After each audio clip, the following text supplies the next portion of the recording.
The piercing wail of the ambulance siren cut through the humid Tuesday afternoon air like a knife through silence. Inside the vehicle, paramedic Jake Morrison's hands moved with practiced precision as he compressed the chest of 7-year-old Emma Rodriguez, counting under his breath while his partner Sarah Chen navigated through the congested streets of downtown Phoenix. "Come on, sweetheart, stay with us," Jake whispered, sweat beading on his forehead despite the air conditioning running full blast. Emma had been playing in her backyard when she climbed too high on the old oak tree and fallen, landing hard on the concrete patio. Her mother's screams still echoed in Jake's ears from when they'd arrived at the scene 12 minutes ago. Sarah's voice crackled through the radio. "Dispatch Unit 47 en route to Phoenix Children's Hospital, ETA 4 minutes.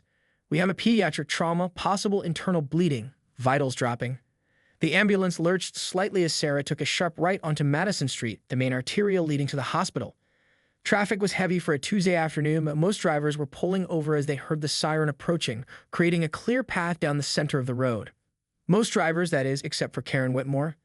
Karen sat in her silver BMW sedan, third in line at the red light on Madison and 7th Street, her manicured fingers drumming impatiently on the steering wheel. She was already 20 minutes late for her appointment at the spa, and she'd specifically requested Svetlana, the only esthetician who really understood her skin type. The lights seemed to be taking forever, and she could feel her blood pressure rising with each passing second. The ambulance's siren grew louder behind her, but Karen barely registered it over the pop music streaming from her premium sound system. She was too busy scrolling through her phone, checking her Instagram notifications, and responding to a group chat about the charity gala she was organizing for next month. The cause was important to her, childhood cancer research, though she'd admit privately that the event was more about the social networking opportunities than the actual fundraising. "Move, move, move-y," Sarah shouted as she approached the intersection, her hand pressed firmly on the horn. The ambulance's emergency lights painted the surrounding buildings in flashes of red and blue. In the back, Emma's pulse was weakening. Jake could see the telltale signs of internal bleeding, the pale complexion, the shallow breathing, the way her small body seemed to be shutting down. Every second counted now. They needed to get her to the trauma bay immediately. The light turned green, and the first 2 cars in front of Karen quickly pulled to the right, understanding the urgency. But Karen, still absorbed in her phone, simply accelerated forward, maintaining her position in the center lane. "What is she doing?" Sarah gasped, her eyes widening as she realized the BMW wasn't moving aside. She laid on the horn again, the sound deafening even inside the ambulance. Jake looked up from his patient. "Go around her." "I can't. There's oncoming traffic, and the right lane is blocked by those parked cars." Karen finally looked up from her phone, annoyed by the persistent honking. In her rearview mirror, she could see the ambulance directly behind her, its lights flashing urgently. For a moment, she considered pulling over, but then she glanced at her watch again and saw that she was now 25 minutes late. Svetlana would be furious, and Karen had waited 3 weeks for this appointment. She made a decision that would change everything. Instead of pulling over, Karen Whitmore pressed harder on the gas pedal and continued straight ahead, her BMW maintaining its position directly in front of the ambulance carrying a dying child. The collision course was set. The next 30 seconds stretched like hours. Sarah Chen had been driving ambulances for 8 years, and she'd never encountered anything like this. The BMW ahead of her wasn't just failing to yield. It was actively staying in front of them, matching their speed as they approached the next intersection. "This is insane," Sarah muttered, her knuckles white as she gripped the steering wheel. She tried moving to the left lane, but Karen immediately swerved to block her.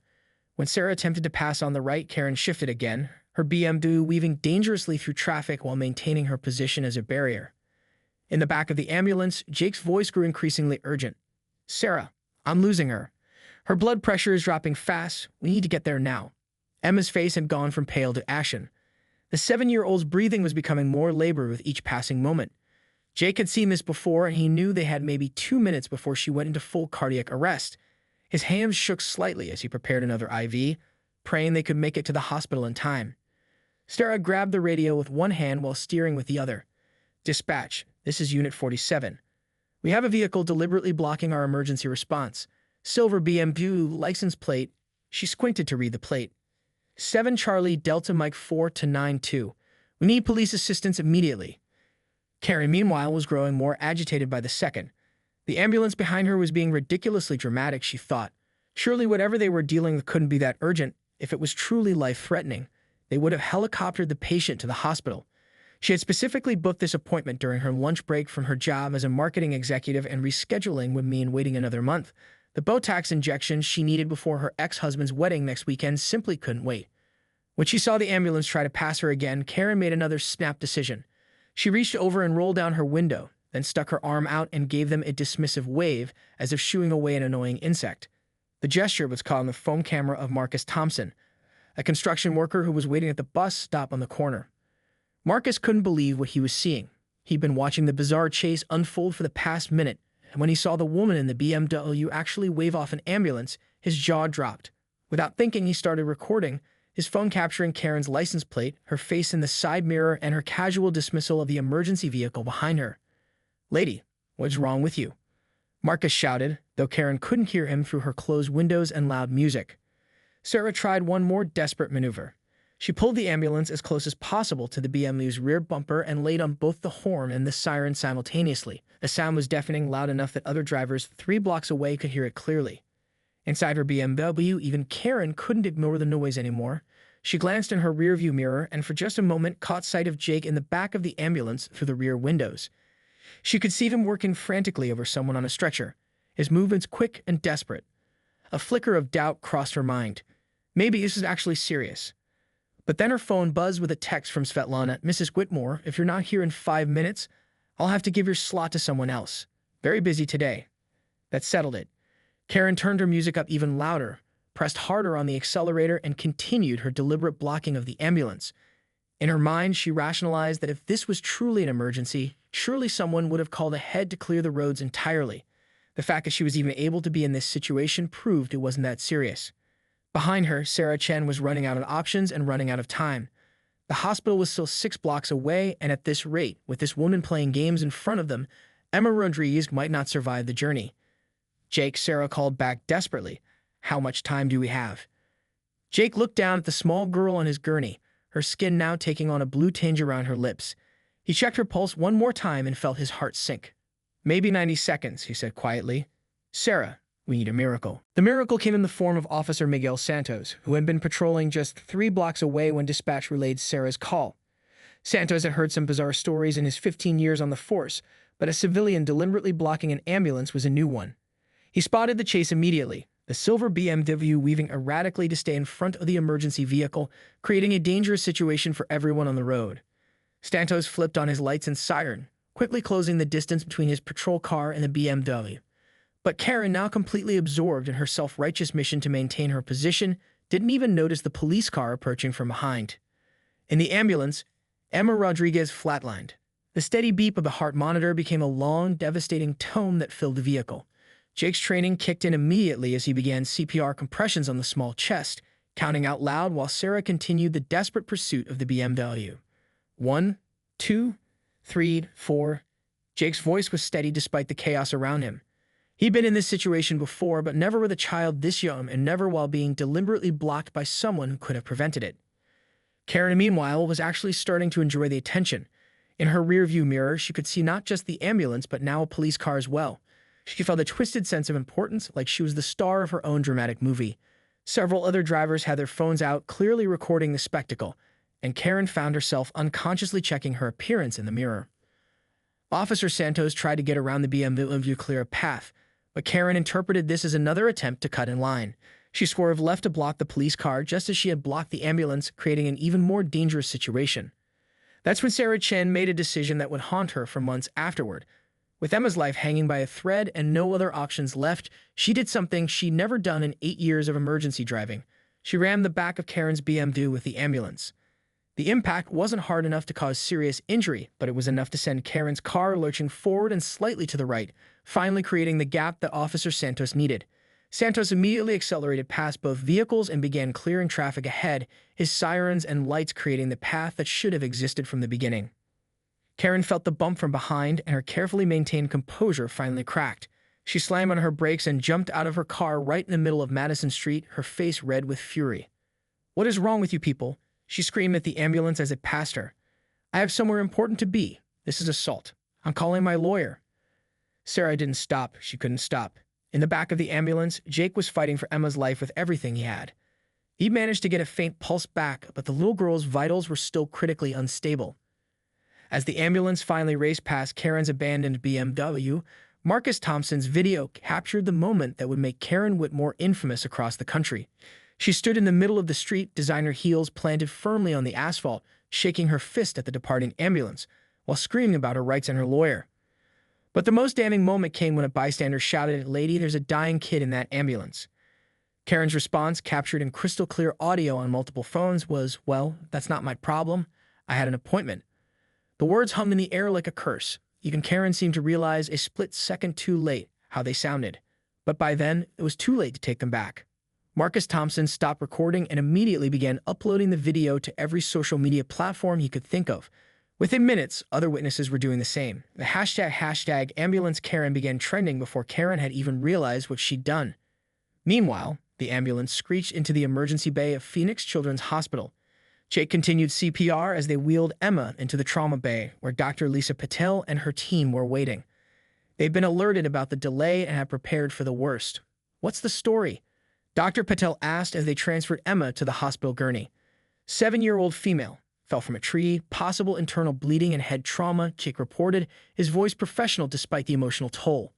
Lost her pulse for about 90 seconds en route due to, he paused, still processing what had just happened. Due to traffic complications, Dr. Patel nodded grimly and immediately began working on Emma, but Jake could see the concern in her eyes. Those 90 seconds might have made all the difference. As the trauma team took over, Jake stepped back and finally allowed himself to feel the full weight of what had just occurred. Outside in the street, Karen Whitmore was still standing next to her BMW, arguing with Officer Santos about her rights, completely oblivious to the fact that her name was already being shared across social media platforms by thousands of angry strangers. The reckoning was about to begin. By the time Officer Santos finished writing Karen's citation for obstruction of emergency services, reckless driving, and leaving her vehicle unattended in traffic, Marcus Thompson's video had been viewed over 100,000 times. The number was climbing exponentially as the video spread across Facebook, Twitter, Instagram, and TikTok like wildfire. Karen finally returned to her BMW, still muttering about police harassment and her constitutional rights. She was completely unaware that her license plate, her face, and her voice were being broadcast to millions of people around the world. She drove the remaining 4 blocks to Svetlana's spa, determined to salvage what was left of her afternoon. "Svetlana, I'm so sorry I'm late," Karen said breathlessly as she burst through the spa's frosted glass doors. "You would not believe the day I've had. Some crazy ambulance driver was harassing me, and then the police got involved and—" "Mrs. Whitmore," Svetlana interrupted, her Russian accent thick with concern. She was staring at her phone with wide eyes. I think you need to see this." Svetlana turned her phone screen toward Karen, showing Marcus Thompson's video. Karen watched herself screaming in the middle of the street, saw her own face contorted with rage, heard her own voice saying those damning words. "Well, that's not my problem. I had an appointment." "This is you, yes?" Svetlana asked quietly. Karen's mouth went dry. The video had been shared over 200,000 times in the past hour. The comments were brutal. Someone had already identified her, posting her full name, her employer, and even her home address. The hashtag ambulance Karen was trending nationwide, with thousands of people calling her everything from heartless to evil. I need to go," Karen whispered, backing toward the door. "Mrs. Whitmore, perhaps we should cancel today's appointment," Svetlana said gently. "I think you have bigger problems to worry about." Karen stumbled out of the spa and into her car, her hands shaking as she started the engine. Her phone was buzzing nonstop with notifications. Text messages from friends, missed calls from her boss, notifications from social media platforms she'd forgotten she even had accounts on. She answered her phone when she saw her boss's name. "Richard, thank God. I can explain." "Karen, don't say another word." Richard Morrison's voice was ice cold. "I've already seen the video. The entire marketing department has seen it. Our clients have seen it. Do you have any idea what you've done to our company's reputation?" "But Richard, you don't understand. I was just trying to get to an appointment, and they were being completely unreasonable." "Karen, you blocked an ambulance carrying a dying child." "A dying child? Do you hear yourself right now?" The words hit Karen like a physical blow. For the first time since the incident began, the reality of what she'd done started to penetrate her wall of self-justification. A dying child. She'd been so focused on her appointment, her inconvenience, her rights, that she'd never really processed what was happening in that ambulance. Is the child okay?" she asked weakly. "I don't know, Karen, and frankly, that's not the point right now. The point is that our company cannot be associated with this kind of behavior. You're terminated, effective immediately. Security will pack up your office. Don't come back." The line went dead. Karen sat in her car outside the spa, staring at her phone as the notifications continued to pour in. Someone had created a Wikipedia page about her. The local news stations were already running the story. Her neighbor had texted her. Karen, there are news vans outside your house. Back at Phoenix Children's Hospital, Emma Rodriguez was fighting for her life in the ICU. Dr. Patel had managed to stabilize her, but the little girl had suffered significant brain trauma during the time she'd been without oxygen. Her parents, Maria and Carlos Rodriguez, sat by her bedside, holding hands and praying. "Doctor," Maria whispered when Dr. Patel came to check on Emma. "Will she be okay?" Dr. Patel chose her words carefully. "The next 48 hours are critical. She's stable now, but the delay in getting her here." She trailed off, not wanting to say what they all knew, that every minute had mattered, and they'd lost precious time because of one woman's selfishness. Jake Morrison arrived at the hospital after his shift ended, still wearing his paramedic uniform. He'd been thinking about Emma all day, unable to shake the image of her small face turning blue while they sat trapped behind that BMW. "How is she?" he asked Dr. Patel. "Touch and go. The family has been asking about you. They'd want to thank the paramedics who saved their daughter's life." Jake shook his head grimly. "We barely saved her. If that woman hadn't blocked us," he couldn't finish the sentence. Meanwhile, the video of Karen's meltdown had gone international. News outlets from London to Tokyo were running the story. Social media users were creating memes, remix videos, and parody songs. Someone had started a GoFundMe for Emma's medical expenses that had already raised $50,000. But the most telling response came from Karen's own mother, who was interviewed by a local news station. "I raised her better than this. I don't know what happened to my daughter's heart, but this isn't the Karen I thought I knew." By evening, Karen Whitmore had become the most hated woman in America. She sat in her living room, curtains drawn against the news vans outside, scrolling through the endless stream of hatred directed at her. For the first time in her adult life, she was completely alone with the consequences of her actions. And in the pediatric ICU, 7-year-old Emma Rodriguez was still fighting for her life, her small body connected to machines that beeped and hummed through the night, while her parents wondered if their daughter would ever wake up the same. 3 days later, Karen Whitmore sat in her empty house, surrounded by the wreckage of her former life. The news vans had finally left, but the damage was permanent. Her social media accounts had been suspended due to the volume of harassment. Her bank had called to suggest she change her account numbers. Even her grocery store had banned her after other customers recognized her and caused a scene. But it was the silence that hurt the most. Not one friend had called to check on her. Not one person had reached out to offer support or understanding. She was completely, utterly alone. On the third morning after the incident, Karen finally worked up the courage to do what she should have done from the beginning. She drove to Phoenix Children's Hospital. The lobby was busy with families, medical staff, and visitors, but Karen felt like every eye was on her. She approached the information desk with trembling hands. "I'd like to inquire about Emma Rodriguez," she said quietly to the volunteer, elderly woman with kind eyes. "Are you family?" the woman asked. Karen hesitated. "No, I'm the woman who," she couldn't say it. "I'm the reason she was delayed getting here." The volunteer's expression changed immediately. She had obviously seen the news coverage. "I see. Well, the family has requested privacy." But she paused, studying Karen's face. "You look like you need to be here. Room 314, but I'd suggest speaking with the nurses first." Karen took the elevator to the 3rd floor, her heart pounding. She found the nurses' station and asked to speak with someone about Emma's condition. "I'm Nurse Patricia," a middle-aged black woman said, her voice cautious. "You're the woman from the video." It wasn't a question. Karen nodded miserably. "That little girl has been through hell because of what you did," Patricia said bluntly. "She's stable now, but she's got a long road ahead. Brain injuries in children, they're unpredictable. Can I see her? I know I've observed too, but I need to see what I did." Patricia studied her for a long moment. "The parents are in the cafeteria. Room 314. But if you upset that child or cause any problems, security will escort you out immediately." Karen walked slowly down the hallway, each step feeling like she was walking to her own execution. She reached room 314 and peered through the window. Emma was awake, sitting up in bed, coloring in a book. She looked so small, surrounded by all the medical equipment, but she was alive. She was moving. She was okay. The relief hit Karen like a wave, followed immediately by crushing guilt. She pushed open the door gently. "Hi there," she said softly. Emma looked up, her dark eyes curious but unafraid. "Are you a doctor?" "No, sweetheart. Karen's voice caught. "How do you explain to a 7-year-old that you're the reason she almost died?" "I'm someone who made a very bad mistake, and I want to make sure you were okay." "I fell out of a tree," Emma said matter-of-factly. "Mama said I have to be more careful, but the doctors fixed me up good." She held up her coloring book. "Want to see my picture?" Karen moved closer, tears blurring her vision. Emma had drawn a picture of an ambulance colored bright red and blue. In the driver's seat was a stick figure with a smile. That's the nice lady who drove me to the hospital, Emma explained. She was really fast. Mama says she saved my life. Karen broke down then, sobs racking her body as the full weight of what she'd done finally, truly hit her. She could have killed this beautiful, innocent child over a spa appointment. She could have destroyed this family over her own petty inconvenience. "Why are you crying?" Emma asked, her small voice concerned. Before Karen could answer, Maria and Carlos Rodriguez appeared in the doorway, coffee cups in hand. Their expressions hardened immediately when they recognized her. "You need to leave," Carlos said, his voice deadly quiet. "Now." "Please," Karen said, standing up but not moving toward the door. "Please, I know I don't deserve your forgiveness, but I need you to know how sorry I am. I need you to know that I understand now what I did." "You understand?" Maria's voice rose. "You understand that our daughter almost died because you couldn't be bothered to move your car? You understand that she may have permanent brain damage because your nail appointment was more important than her life?"